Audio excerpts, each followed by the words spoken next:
A very good morning to all. I, Sushma Yadav, on behalf of the Indian Economic Service Fraternity, welcome the Honorable President of India and place my sincere gratitude for having accorded us the honor of her gracious presence. I welcome the officers of the 2022 and 2023 batch and the seniors officer of the service to be a part of this August gathering.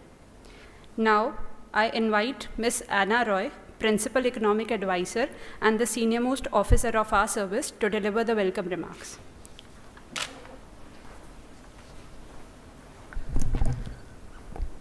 Good morning. Honorable President, my colleagues from the Indian Economic Service, Secretary to President and other officers present here, my very warm welcome for this occasion. It is indeed an honor and a privilege for me personally to be addressing this gathering today. I extend my grateful thanks on behalf of the Indian Economic Service to Honorable President for agreeing to this interaction with our probationary officers from the 2022 and 2023 batches. It is indeed a very special day for these young officers to get an opportunity for interaction with Honorable President as a significant source of motivation. This event marks a pivotal moment for them, one that will undoubtedly inspire them in their roles as future civil servants. Madam President, the Indian Economic Service, established as a Group A Central Service on 1st November 1961, began direct recruitment in 1967. The service now includes 461 officers who are assigned across 72 ministries and departments of the Government of India, as well as various regulatory bodies and state governments. The officers present today from the 2022 and 2023 batches represent the 42nd and 43rd batches of the service. The officers are among the best, having graduated from the nation's top institutions like the Delhi School of Economics, Jawaharlal Nehru University, and the Indian Statistical Institute, to name a few. They were selected through a rigorous all-India competitive examination conducted by the Union Public Service Commission. Over the past 12 months, these officers have undergone comprehensive training in key economic sectors, including agriculture, industry, trade, social development, and finance. They have attended foundational course at Dr. MCR HRD Institute, Hyderabad, and specialized training at the Institute for Economic Growth in New Delhi. Furthermore, a 6-week district attachment has given them first-hand experience of administrative operations at the state and district levels. This training aims to prepare them to effectively navigate and contribute to India's economic landscape during the Amrit Kal.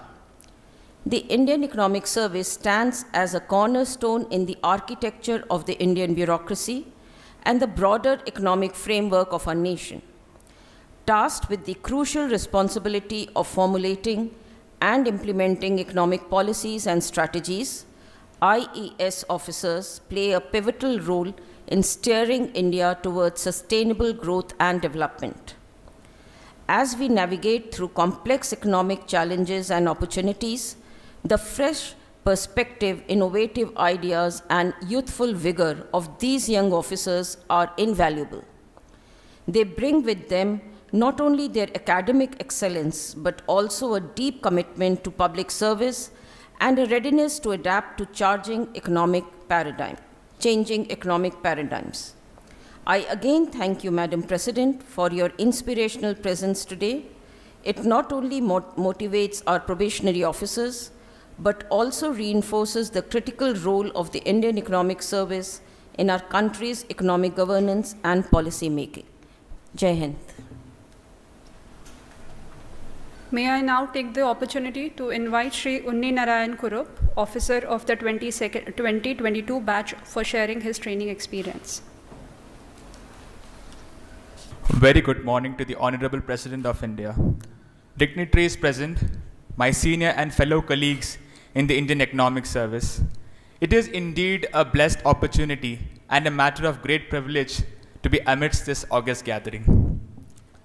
The Indian Economic Service has been playing a pivotal role in providing economic analysis and policy advice for India's development journey. With direct recruitment commencing in 1968, 43 batches of officers have contributed to shaping the nation's economic landscape, from navigating economic challenges to spearheading transformative reforms. Madam, I am privileged to be part of the 42nd batch of the Indian Economic Service, batch of year 2022, comprising 14 officers who are currently serving in various ministries and departments. Ours has been a unique experience, having joined the service in the year of India's G20 presidency. We were given the opportunity to serve in the Ministry of Finance in the G20 unit as an on-the-job training assignment. On a lighter note, colloquially we came to be referred to as a G20 batch. This ringside view of working in the Ministry of Finance for more than a year has indeed given us a glimpse into economic policy making and international negotiations. During this time, we assisted the presidency in various capacities, including organization of G20 meetings, compilation of technical inputs for intervention, and analyzing key country positions. On the final day of New Delhi's Leaders Summit, our hearts swelled with pride when the Honorable Prime Minister announced unanimous support to the New Delhi's Leaders' Declaration and thanked the Indian team for all the effort. The camaraderie built over the G20 days indeed forged an affectionate bond amongst us. Apart from this, we attended training across various premier institutions in India, like International Monetary Fund's Regional Trading Center and National Institute of Security Market, among others. This training imparted a rigorous approach to economic reasoning to address the policy problems. A balance of quantitative and qualitative analytical toolkits ensured that the pressing issues riddling the economy were looked from a holistic perspective. While looking at things from a vantage point might lead one astray from ground realities, to overcome this, we had the opportunity to visit various districts in India as part of our training. Traversing through the tribal districts of Lahaul and Spiti in Himachal Pradesh to the lush green fields of Udham Singh Nagar in Uttarakhand, and finally to the sacred city of Gaya in Bihar, the learnings were indeed eye-opening. This revisit to the grassroots indeed enhanced our perspective and reiterated the importance of having a micro and a macro vision for any policy problem that one tackles. Madam, we joined the service when the Republic turned 75 years of independent existence. The next 25 years are the golden years.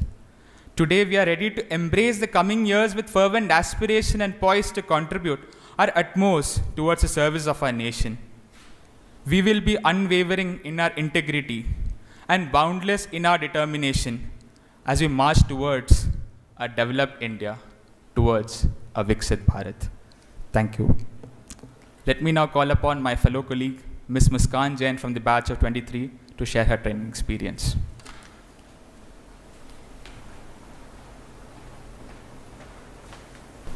A very good morning to the Honorable President of India. Namaskaram. Dignitaries present, my respected seniors and the fellow officers of Indian Economic Service. It is with immense pride and gratitude that I, Muskan Jain, stand here today representing the 2023 batch of Indian Economic Service. We stand here as young economists, but more importantly, as the proud torch bearers of the future of Indian economy. Our results of IAS exam were declared on 28th of December 2022, a day etched in our memories forever. Within a month, by 23rd of January 2023, we were in Hyderabad embarking on our foundation course.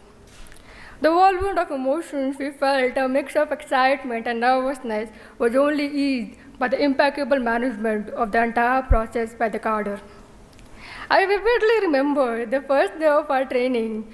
We took our oath, chanted the national anthem in unison, and felt each and every word resonated within us. It was a profound realization of our identity as the proud Indian civil servants. Madam, we are a diverse batch of 22 officers representing the 6 different states of our nation.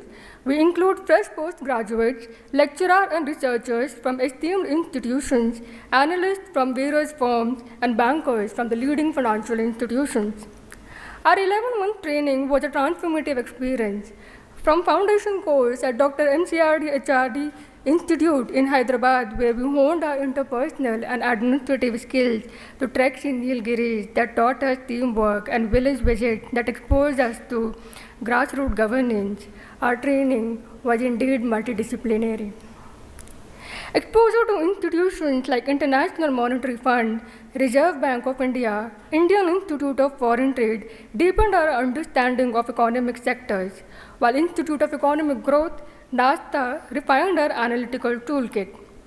The district attachment program, where we were dispersed to different states such as Rajasthan, Maharashtra, Orissa, to name a few, encouraged us to don the policymakers' hat to suggest improvements. I remember our first interaction with the Chief Economic Advisor, sir, when he asked, "What are the few changes that you as the secretaries of your respective ministries would like to bring over the next 5 years?" We also had an interaction with the Honorable Finance Minister on the challenges to India's 2047 development goals. I am also delighted to share that ours is one of the few cadres with lady officers in majority. Madam, I would like to take this opportunity to thank you for inspiring us with your journey and to set an example for the women of our country.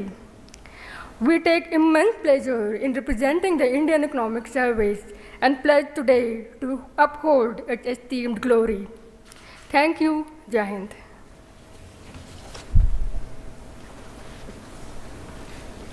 May I now request our Honorable President to address the gathering and enlighten the group with some valuable thoughts and experiences. भारतीय आर्थिक सेवा के प्रिय अधिकारियों, सर्वप्रथम मैं आप सभी को इस प्रतिष्ठित सेवा में चयन के लिए बधाई देती हूँ। कठिन प्रतियोगी परीक्षा के माध्यम से आप जैसे उच्च क्षमता वाले युवा इस सेवा के लिए चुने जाते हैं। ये सेवा आपको राष्ट्रीय स्तर पर नीतियों और लोक हितकारी योजनाओं के निर्माण में योगदान देने के अवसर पर प्रदान करने के लिए, जिससे आप देशवासियों के जीवन को बड़े पैमाने पर स्थायी रूप में प्रभावित कर सकते हैं। विश्व के बदलते परिदृश्यों में और भारत के विकास से जुड़े लक्ष्यों के अनुसार सरकार द्वारा अनेक सामाजिक आर्थिक सुधार किए जा रहा है। इस उपलक्ष्य में आर्थिक सेवा के अधिकारियों की भूमिका अत्यंत महत्वपूर्ण हो गई है। आर्थिक क्षेत्रों के अलावा आईईएस अधिकारी सामाजिक क्षेत्र से जुड़े नीतियां बनाने में बड़ा योगदान दे रहे हैं। आईईएस अधिकारी विभिन्न सरकारी विभागों और नियामक तथा संवैधानिक संस्थानों में भी कार्य करते हैं। ये प्रसन्नता की बात है कि सेवा के अधिकारी इन हाउस अर्थशास्त्रियों की भूमिका भी कुशलतापूर्वक निभा रहे हैं। प्रिय अधिकारियों, देश के विकास में आर्थिक समृद्धि एक महत्वपूर्ण घटक है। माक्रो और माइक्रो इकोनॉमिक इंडिकेटर्स प्रगति के उपयोगी मापदंडों माने जाते हैं। हम ये भी जानते हैं कि अर्थशास्त्रियों का सामाजिक और राजनीतिक व्यवस्था को सुदृढ़ करने में योगदान रहा है। इसलिए सरकार की नीतियों तथा योजनाओं की प्रभावी और उपयोगी बनाने में आपकी भूमिका अहम है। भारत विश्व की तीसरे सबसे बड़ी अर्थव्यवस्था बनाने की ओर अग्रसर है। आप जैसे युवा अधिकारियों को आने वाले समय में अपनी क्षमताओं को बढ़ाने और उनका भरपूर उपयोग करने की अनगिनत अवसर मिलेंगे।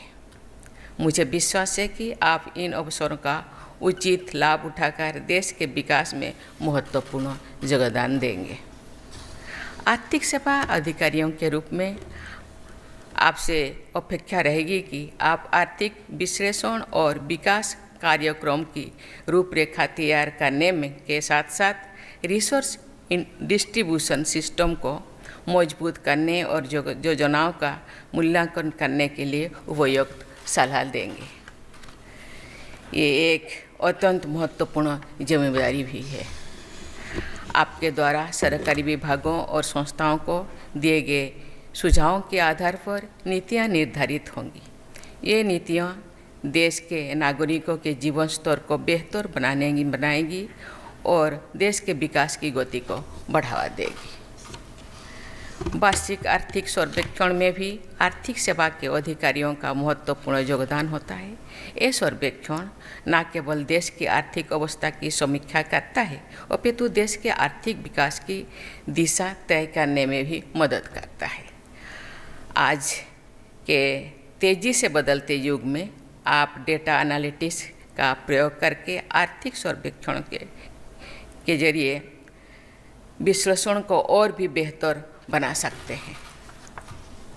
भारत एक विकसित देश बनने के लक्ष्य के साथ आगे बढ़ रहा है। इस लक्ष्य की प्राप्ति में आपकी भूमिका गौरवपूर्ण होनी चाहिए। आंकड़ों को विश्लेषण एवं साक्ष्यों आधारित विकास कार्यों के कार्यान्वयन से सरकार को लोगों के आर्थिक उत्थान में तेजी लाने में मदद मिलेगी। ये आप युवा अधिकारियों का कर्तव्य है कि आप नए विचारों, पद्धतियों और तकनीकों के माध्यम से अपनी कार्यकुशलता को बढ़ाएं। आपकी रचनात्मक इस तेज़ी से बदलते युग में देश की प्रगति के नए द्वार खोलने में मदद करेगी। प्रिय अधिकारियों, ये बहुत प्रसन्नता की बात है कि यहाँ उपस्थित अधिकारियों में 60% से अधिक महिलाएं अधिकारी हैं। मैं यहाँ उपस्थित सभी महिला अधिकारियों से कहना चाहूँगी कि इस सेवा में रहकर आप देश की अन्य महिलाओं को भी आगे आने के लिए प्रेरित करेंगी। साथ ही ये आवश्यक है कि आप महिलाओं के सर्वांगीण विकास और वंचित वर्गों के लोगों का जीवन बेहतर बनाने के लिए कार्य करें। महिलाओं की भागीदारी बनने से भारत के समावेशी विकास के संकल्प को पूर्ण करने में भी हमें सहायता मिलेगी। मैं आप सब युवा अधिकारियों से कहना चाहूँगी कि आप अपने कार्य क्षेत्र में नीति संबंधित सुझाव देते समय या कोई भी निर्णय लेते समय देश के गरीब और पिछड़े वर्गों के लोगों के हित के बारे में अवश्य विचार करें। आपको गर्व होना चाहिए कि आपने एक ऐसे सेवा को चुना है जिसके माध्यम से आप उन लोगों के जीवन में सुधार लाने में बड़ी भूमिका निभा सकते हैं। आपके सामने अवसर और चुनौतियों से भरा एक लंबा करियर है। ये आवश्यक है कि जो सिद्धांत और मूल्यों हमारी शासन प्रणाली को नींव है, उनके प्रति आप सदैव प्रतिबद्ध रहेंगे। मुझे आशा है कि आप सभी निष्ठा के साथ अपने कर्तव्यों का पालन करेंगे तथा अत्यंत समर्पण और ईमानदारी से कार्य करेंगे। यदि आप सब अन्य सेवाओं के अधिकारियों के साथ मिलकर कार्य करें तथा देश के समावेशी और स्थायी विकास का संकल्प ले तो भारत निश्चित ही प्रगति की नई ऊंचाई तो पहुंचेगा। अंत में मैं आप सभी को उज्जवल भविष्य के लिए शुभकामनाएं देती हूँ। धन्यवाद। जय हिंद, जय भारत।